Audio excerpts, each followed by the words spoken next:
C'est ici, à la faveur du cyclone Gamed, qu'ont été découvertes en 2007 les sépultures d'esclaves et d'oubliés de Saint-Paul. Donc après cette découverte, les corps ont été réinhumés et l'opération a permis de déterminer la présence de centaines de sépultures dans cette zone. Donc à partir de 2012, le monument historique a été inscrit, donc le cimetière en entier est protégé. En 2013, cette stèle mémoriale aux ancêtres fondateurs, donc Zétoile la Souvenance de Jacques Benty, est venue aussi occuper la zone avec une cérémonie œcuménique. Et en 2025, ce muret de gabion là permet de signifier, vraiment de protéger ces centaines de sépultures qui sont présentes dans cette zone. Aujourd'hui, se sont achevés les travaux de réhabilitation de ce cimetière des esclaves et oubliés.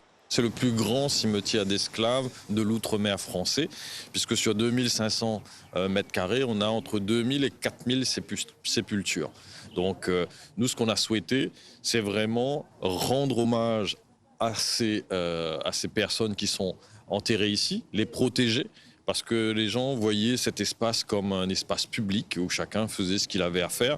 Une seconde tranche de travaux devrait à l'avenir réunir le cimetière marin et ses près de 5000 tombes avec celui des esclaves.